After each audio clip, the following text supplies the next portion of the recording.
So, Bishop Paul Morton, it is an honor to sit down with you. And here we sit in Grammy Week, Grammy Weekend. Yes. And you're being honored this weekend. I'm just so happy, just to see that God is still blessing, even at my age. So, what do you think that your music is still being celebrated the way it is? Well, I think what has always been important in my life is that every song that I sang, it was not about it. I want to make sure it's a hit. My songs, I wanted a message in the songs that would help people, not just for the flavor of the month, but that would last them throughout even a lifetime, that you could still sing it. And so songs that I've sang even 50 years ago are still working. Let's run down a few of them.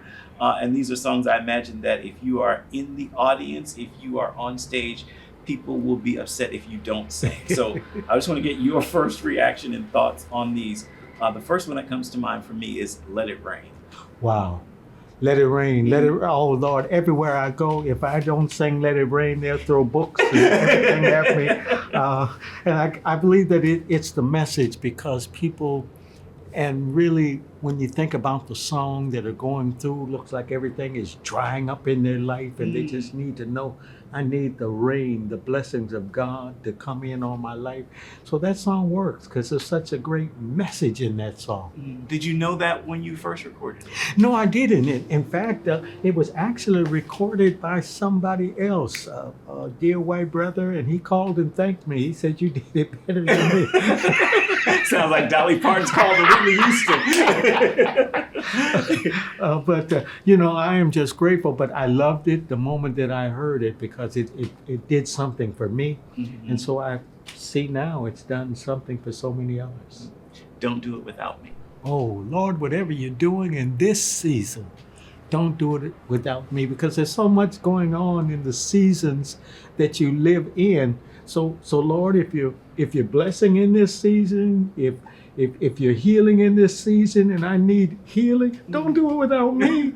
Please include me. So it's really an inclusive song where you are included of the things that you're dealing with in your life.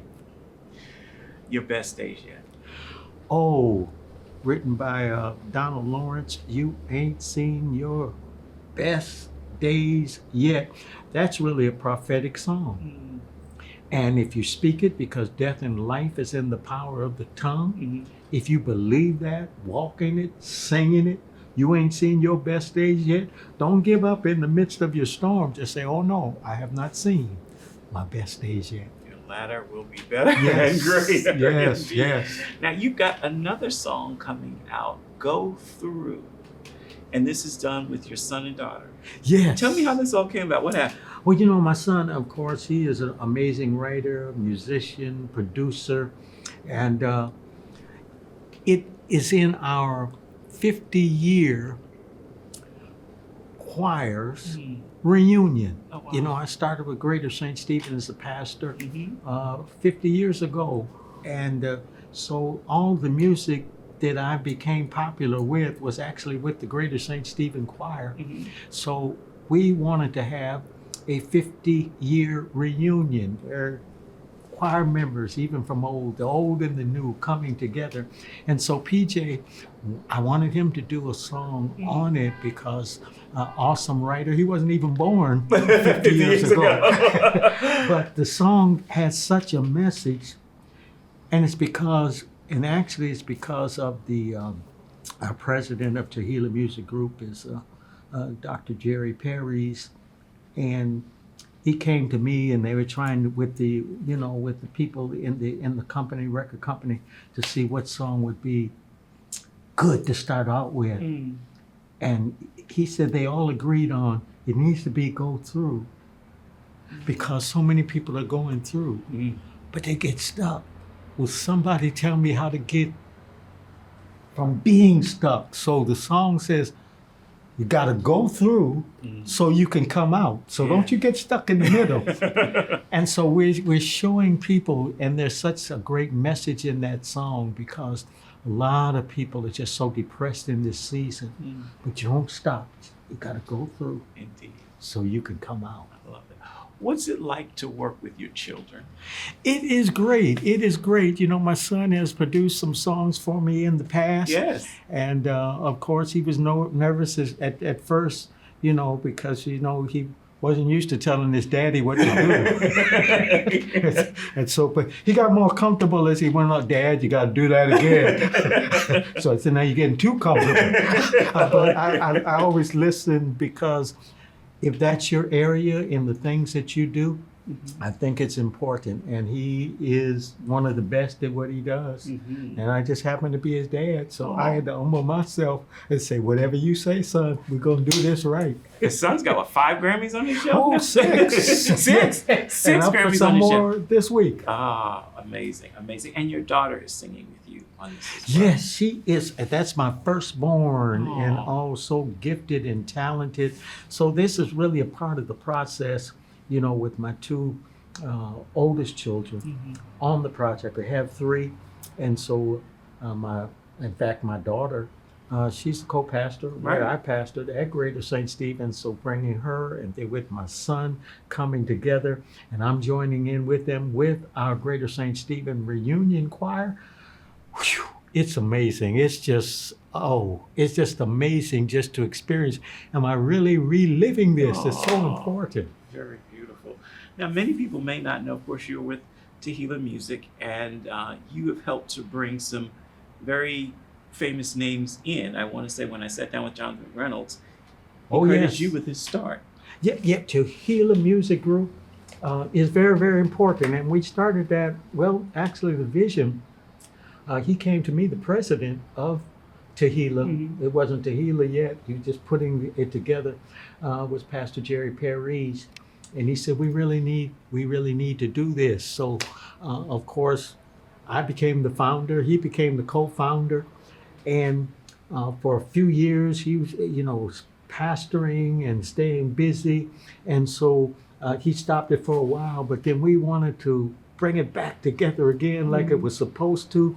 And now he is back on it and strong. So it's just good, because Tehillah Music Group has just inspired so many lives, from the Full Gospel Baptist Church Fellowship, Supermass Choir, and of course all of the songs that we have done through our churches and just through so many gifted people. And Jonathan McReynolds, I mean, amazing gift. The list goes on and on and on. So I love Tehillah. I love Tehillah, and that's why I'm so glad to be a part of it, you know, sharing.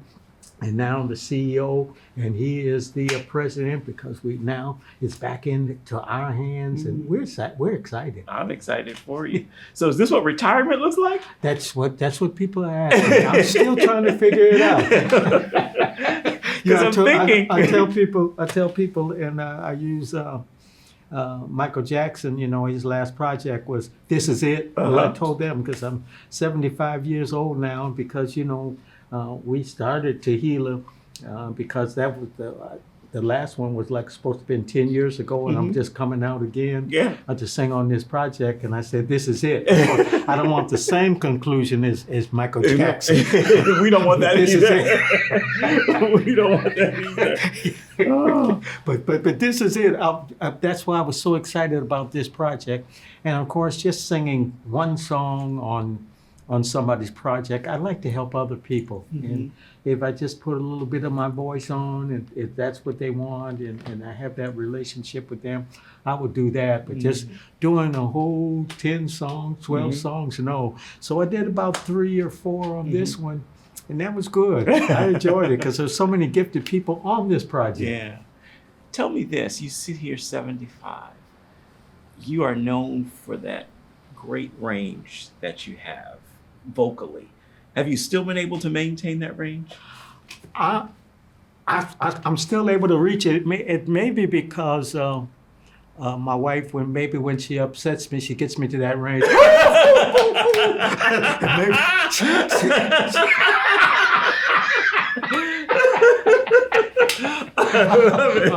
We're not on tape. I'm just kidding. Between us. Yeah. Wow.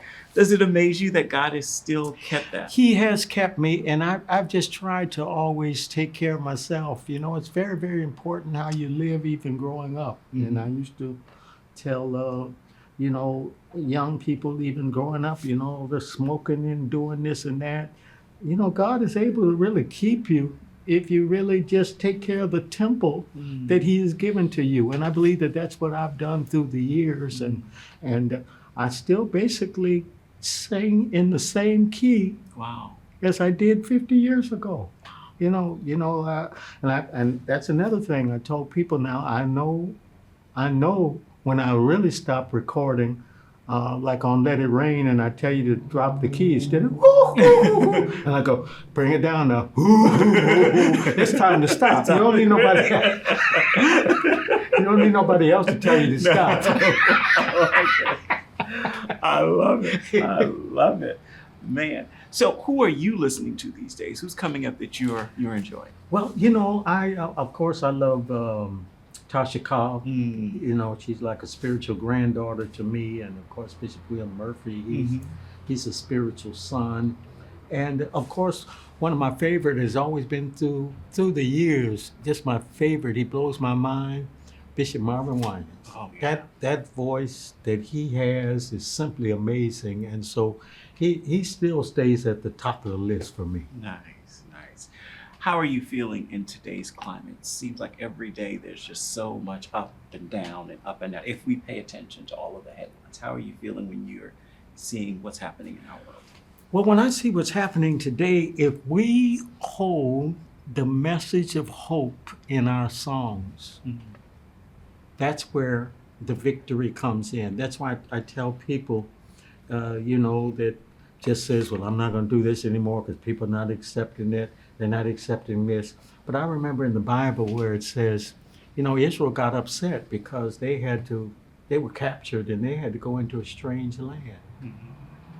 And they got upset and went on strike and said, how can we sing the Lord's song in a strange land? And they hung their harps on the willow tree. We ain't gonna sing no more.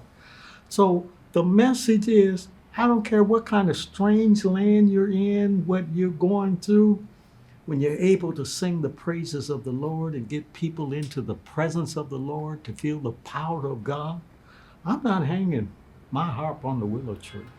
I want to have a song that's going to bring somebody to the next level in their life. What's that Bishop Morton song that you go to when you're going through? We go to your songs. Where do you go? Well, I still like, and it was written by Mr. Clean, God's going to wipe all tears away. Oh. That's what God will do. He is going to wipe all tears away. You got to believe it. You got to know it. Your tears are just temporary. It's not going to last a lifetime. If you hold on, hold out, because I'm telling you, don't get weary in well doing. In due season, you'll reap if you faint not. So that's the key. That's the key. I love that. When did you first know that you could sing? How old were you? What happened? Well, you know, growing up in a preacher's home, and my father, my hero, and he passed when I was just 12 years old.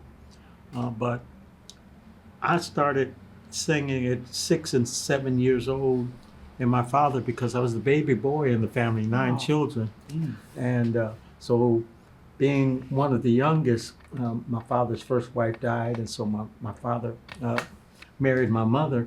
And so it had to be, because he was 53 years old when I was born. And so his wife, my mother, had to be a little younger than him, so I could be here. His first wife that passed, they was the same way, the same age. So it'd be hard for me to come being the baby boy if she was 53 years old. Indeed. And so what I found out, and what was so important, what inspired me, my dad, because I was his baby boy, you know, it's like Abraham, you know, my dad would take me around, and you know, some people, they knew him well, oh, see you with your grandson. My dad said, oh, that's not my grandson, that's my boy, that's my boy. And he would love to just stand me up on the chair. Oh. My baby boy's gonna sing today, and his favorite song. I remember I had to sing it, and I'd be moving. He got the whole world in his hand. He got the whole world in his hand. Oh, sing, son, sing, son. So I've been singing ever since I was a little boy. So singing in front of people, ministering in front of people was really never hard for me because I just grew up in it. Nice. And did you quickly see it in your son, PJ? Definitely. I mean, PJ, I caught that at a very early age, and I knew even with his music, because in the house he would just run to the piano and just start picking, and you know, my wife, I went one day and just bought him an expensive keyboard. My wife, what you spending all that money on that boy for? I said, because I see something in him. I see the potential. He's going to be a great musician, Now she sees it. Yes, because she used to say, boy, get off that piano. But now she said, please come on, PJ, play something for mama. She better be careful how you treat people. He sings about mama too. He sings about mama. I'll let you have this last word. If you could speak a word to someone watching who may feel disheartened, dejected, like time has run out for them and things are over, what would you say to them? I would say to people, don't get weary in well-doing. If you're doing and you know that you're doing what you're supposed to do, don't get weary in well-doing, because in due season, you reap if you faint not. So now I'm able to even tell people who thought it was over when you turn 70. Well, I'm an example. I'm 75 and it ain't over. So whatever phase you are in your life, just be the best that you can be and trust God and believe God, because in due season you will reap if you faint not. Thank you so much. Thank you. Bless you. It's a joy being with you. Thank you. I love having you. Hey, you're awesome. Thank you.